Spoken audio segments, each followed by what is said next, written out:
Hola, bienvenidos. En esta ocasión vamos a volver sobre los temas básicos de este canal, que son la geometría y el análisis matemático. Voy a presentar varios libros de estos temas que se van a conjuntar en dos títulos, porque voy a presentarles un libro de análisis matemático escrito originalmente en francés y su traducción al inglés, y un libro originalmente escrito en inglés con su traducción al español.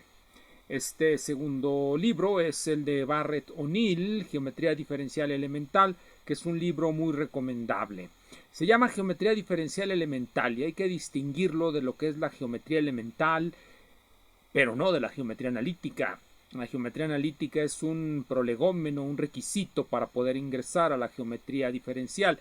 Sin embargo, la geometría elemental o sintética, que no requiere el uso de coordenadas, sino solamente de dibujos mal hechos y de razonamiento bien hecho, no tiene por elemento fundamental el álgebra. Eso es lo que va a diferenciar a una geometría que vamos a denominar superior de una geometría que vamos a denominar inferior.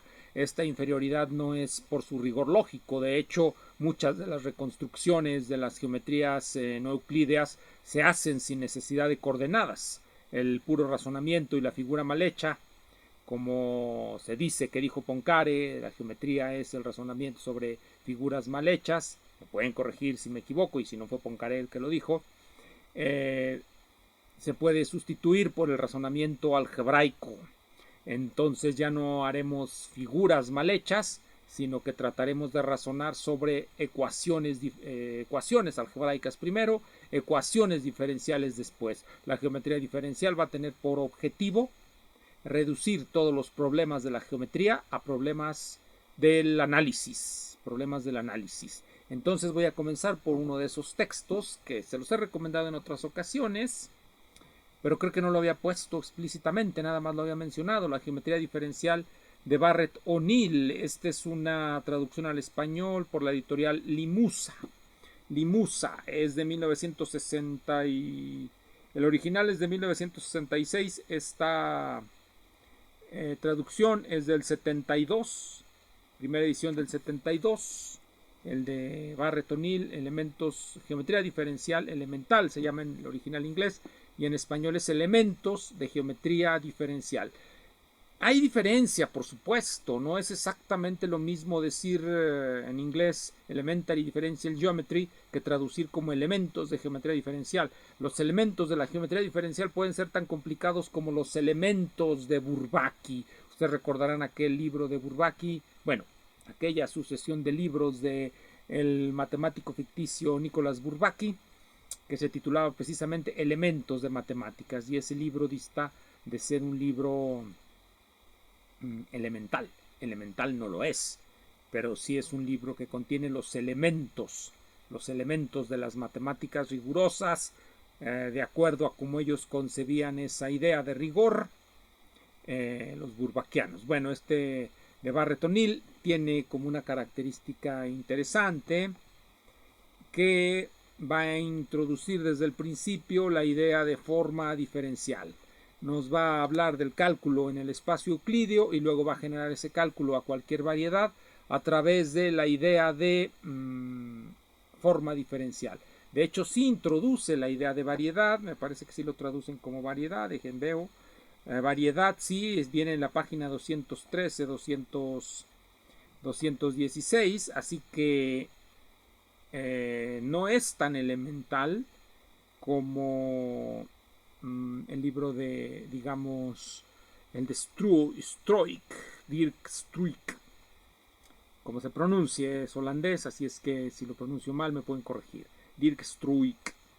Este señor, bueno, aquí viene en la página 216 la definición de lo que es una variedad, y por lo tanto pues el libro ya no es tan elemental, aunque quién sabe, ¿verdad? Muchos de ustedes pueden ser muy buenos para percibir lo que hay detrás de la idea de una variedad. Una variedad no es otra cosa que la descripción algebraica, y eso genera problemas, hay que tenerlo presente. Nosotros podemos dibujar una esfera, imaginarnos una esfera, o abstraer la idea de una esfera, de un montón de bolas que veamos por ahí, la vemos completa y pues en nuestra imaginación pues está completa.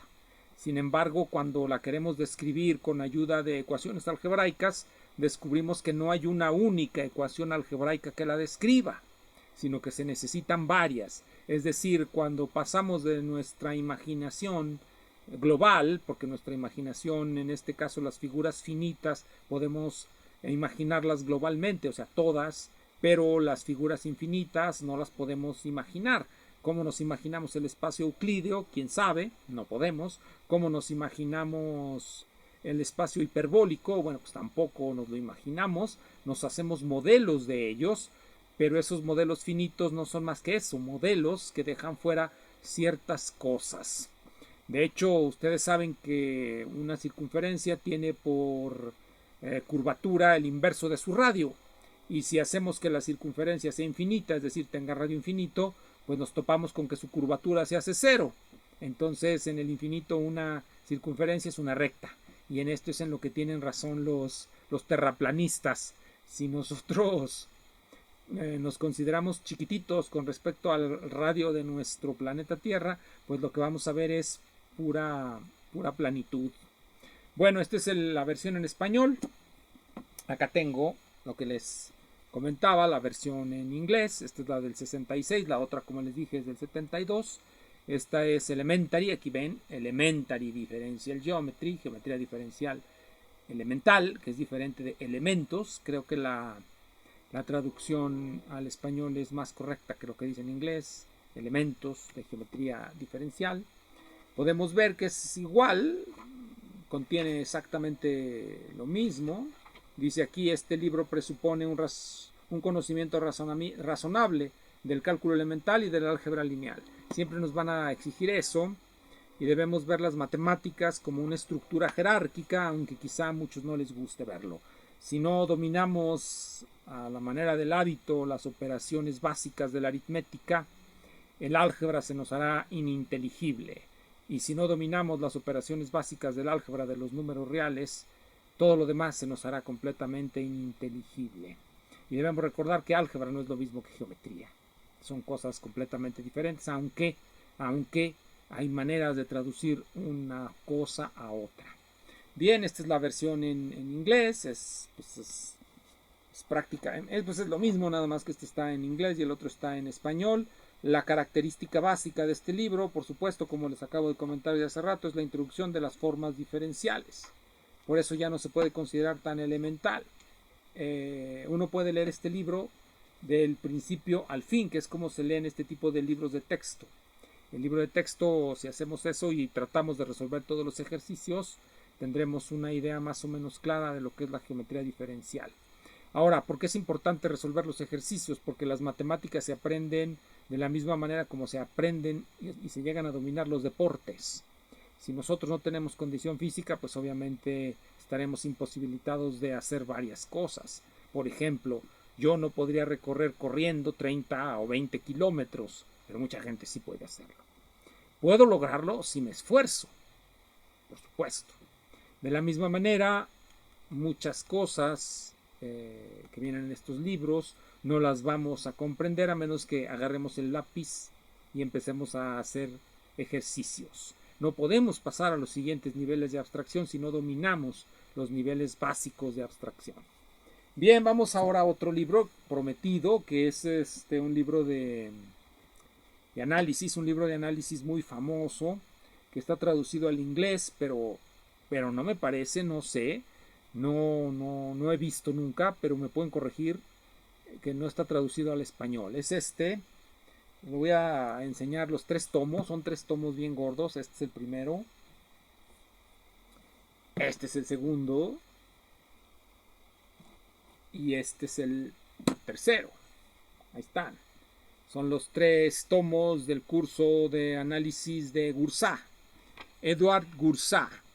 Yo lo tengo en diferentes ediciones, porque son muy interesantes las ediciones y voy a hacer un comentario sobre ellas. Lo que más cambia de estos libros es el volumen 1. El volumen 2 y 3 casi no cambian. Entonces tenemos, esta es la traducción al inglés. Esta es la traducción al inglés, son 3 tomos, en inglés está en 5 tomos. En inglés está en 5 tomos. El volumen 1 está en este tomo, que se titula Aplicaciones a la geometría, ejemplos en series, integrales definidas, derivadas y diferenciales. Este es el volumen 1, que es este. En francés es esta la edición. Cours de análisis matemático de Goursat. Esta es la edición en francés, ya vieron la de inglés. Luego el volumen 2 lo divide en 2 libritos, que es funciones de variable compleja y ecuaciones diferenciales. El que nos interesa en francés, pues yo lo tengo en esta versión, que me di a la tarea de encuadernarlo, es el volumen 2. Del volumen 1 el encuadernamiento es el que venía cuando lo compré. Bueno, el volumen 3 está en también 2 tomos, que es variación de soluciones, ecuaciones diferenciales parciales de segundo orden, y este otro que viene a ser ecuaciones integrales y cálculo de variaciones. Ese es como está separado el volumen 3 y como está el volumen 2. Hay que decir que hay otra versión, esta es la versión Dover. Hay otra versión, que es la versión de la editorial Gin Company, que están más bonitos, pero lo malo es que nada más tradujo los 2 primeros tomos. De hecho aquí lo dice, este tomo, el tomo 3, ya fue traducido por un señor llamado Howard Bergman, mientras que los tomos anteriores, los tomos 1 y 2, fueron traducidos por Hedrick y Dunkel.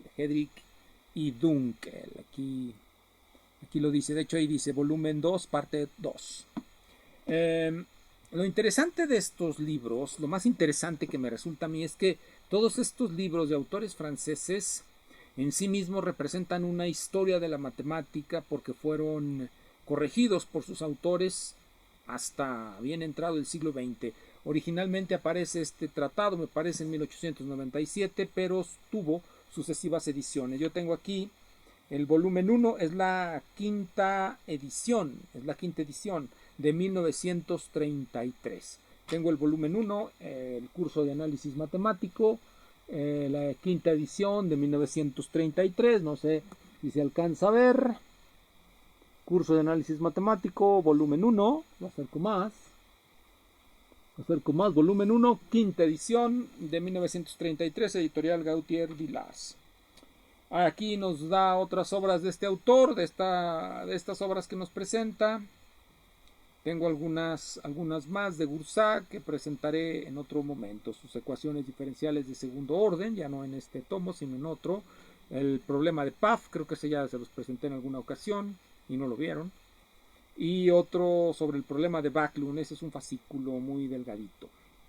Entonces el curso de análisis matemático, este es del 33. Lamentablemente la traducción que hacen al inglés, volumen 1, esta es la traducción al inglés en la editorial Dover, es la misma que apareció en Gin Company. Aquí nos dice la fecha. Este es del 59, apareció por primera vez en 1904 y por lo tanto tradujeron una de las ediciones del siglo XIX del libro de Goursat. Si nosotros podemos notar eso inmediatamente cuando vemos el contenido. Vamos a notar que el tratamiento que hace en este tomo 1 es mucho menos extenso que el que hace ya en 1933. ¿Qué novedades hay en 1933 en el curso de análisis matemático de Goursat con respecto a lo que viene a ser el análisis, el cálculo? Bueno, en este grandote, que está grande, está más pequeño, se ve más pequeño. En este de Goursat ya se introduce la idea de conjunto. De hecho, cuando nosotros vemos lo que viene en el índice de materias al final, lo trae al final, la traducción inglesa lo trae al principio, nosotros notamos que capítulo 1, introducción. Está dividido en dos partes. El capítulo 1, que es la introducción, está dividido en dos partes, que la primera parte se llama límites y conjuntos y la segunda parte se llama funciones y generalidades. En la primera parte del capítulo 1, llamada introducción, o sea, la primera parte de la introducción, va a introducir los siguientes temas: límites, las cortaduras de Dedekind, los conjuntos acotados, el extremo superior o límite superior de un conjunto y las series convergentes. Recuerden, límites, cortaduras, conjuntos acotados, límite superior de un conjunto y series convergentes. ¿Qué trae acá? ¿Qué trae acá? En este no trae todo eso. En este empieza con derivadas y diferenciales. Así, directamente nos vamos a derivadas y diferenciales. Habrá una novedad muy interesante. Hay una novedad muy interesante aquí, que es un tratado muy breve que empieza a partir del capítulo 10. Capítulo 10. Y van a ser 140 páginas, es decir, un libro en sí mismo sobre geometría diferencial. Va a comenzar con la teoría del contacto y la teoría de las envolventes. Vamos a hablar aquí en el capítulo 10 de la teoría de las envolventes y de la teoría del contacto. Hoy va a empezar hablándonos de curvas y superficies envolventes. Y así se va a ir: superficies desarrollables, contacto entre las curvas, contacto entre curvas, contacto entre superficies, planos osculadores estacionarios, el triedro de Frenet-Serret, ecuaciones intrínsecas, desarrollos de superficies desarrollables, y trae un capítulo muy bueno, muy legible, sobre lo que se denomina aplicación de superficies o mapeo de superficies de una a otra. Les voy a presentar un libro pronto donde hablaremos sobre la aplicación de superficies. En este caso hay un libro muy interesante de Bessiot, que ahora mismo no vamos a discutir. Bueno, cuando nos pasamos al siguiente tomo, vamos a encontrar este tomo, el segundo, del curso de análisis matemático. La edición que yo tengo, el otro era del 33, este es del 18, esta es la edición del 18. Ahí se puede ver quizá, es del 18, curso de análisis matemático, tomo 2, esta es la tercera edición, no es la quinta edición, es la tercera edición, ahí tal vez se alcance a ver, tercera edición, por lo tanto no es exactamente igual que la anterior. Sin embargo, cuando uno consulta la edición que va junto a la del 33, no la del 18, la quinta edición, pues encontraremos que no está muy revisada ni muy anotada. De hecho, los dos tomos que traducen Hedrick y Zunkel alrededor de 1904, son exactamente iguales que esta. Igualitos. No hay diferencia, la única diferencia es el lenguaje y el empastado, que el empastado está más bonito aquí.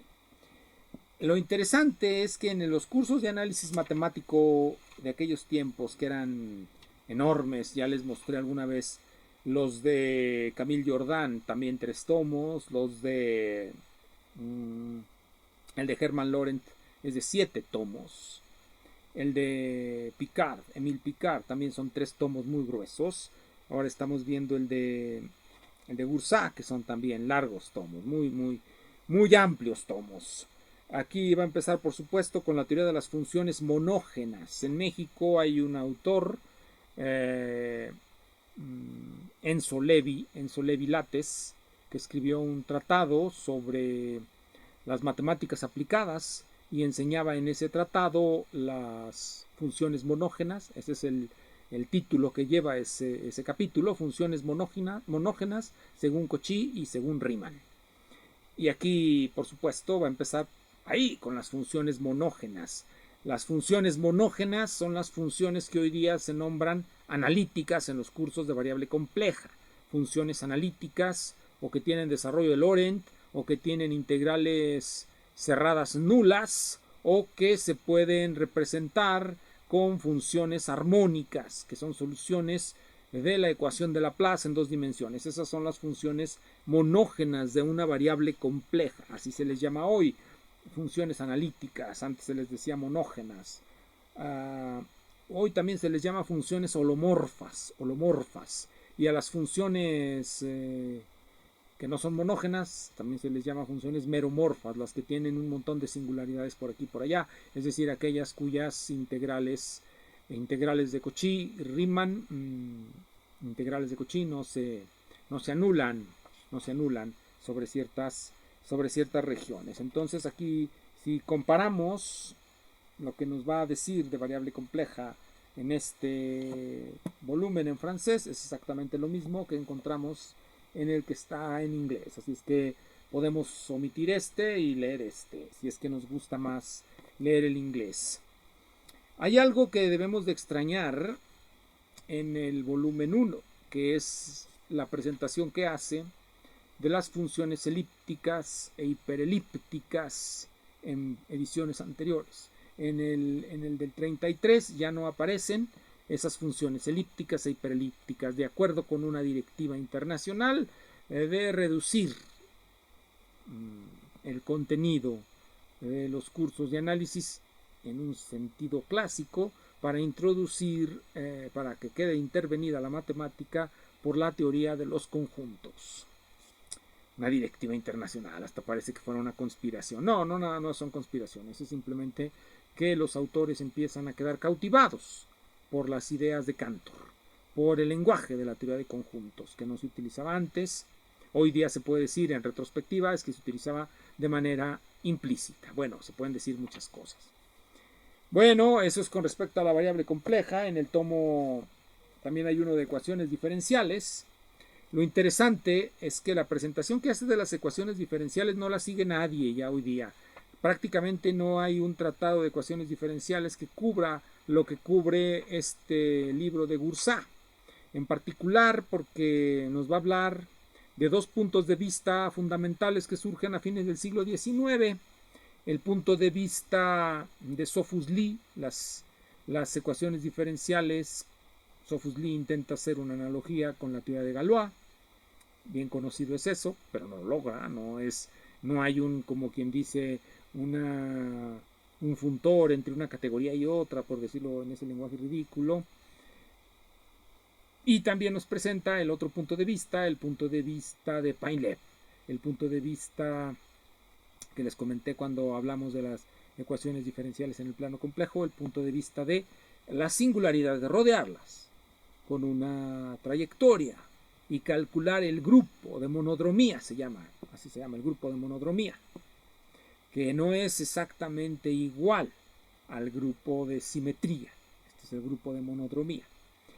De hecho, cuando Mochinsky nos habla del grupo de ambigüedad, él está calculando una suerte de grupo de monodromía en la mecánica cuántica, cuando trata de encontrar los análogos cuánticos de las transformaciones canónicas. Otro tema del que hablaremos en otro momento. Y luego vamos a concluir con el tomo 3. Disculpen que esté tan larga esta sesión, que debería ser corta. El curso de análisis matemático, este es el tomo 3, pero esta es la edición, quinta edición, tomo 3, exactamente como el otro que les mencioné, pero este es del 56, la quinta edición del tomo 3 sale hasta el 56, curso de análisis matemático.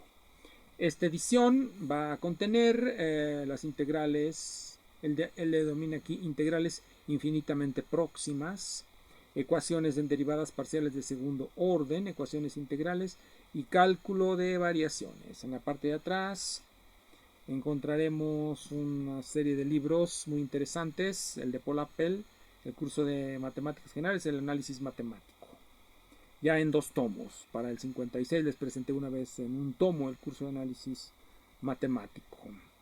Luego viene el de Lucien Chatelain, cálculo vectorial, Paul Dubriel, Gastón Julia, principios geométricos del análisis en 2 partes, y Charles de la Valle-Poisson, el famoso curso de análisis infinitesimal de Charles de la Valle-Poisson.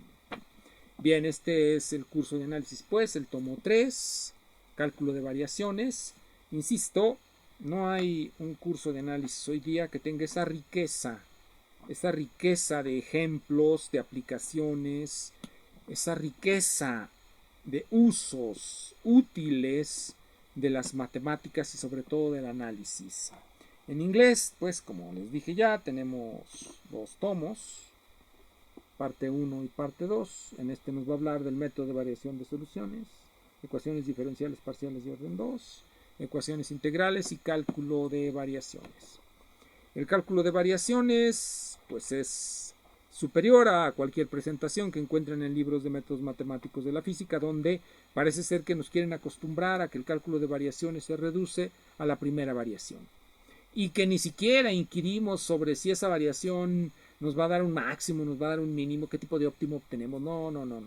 Basta con calcular ese. Las condiciones de Legendre, las condiciones de Weierstrass, eso no nos interesa generalmente en algunos libros de métodos matemáticos para físicos. Bueno, así son. Muchas gracias, nos vemos en la próxima.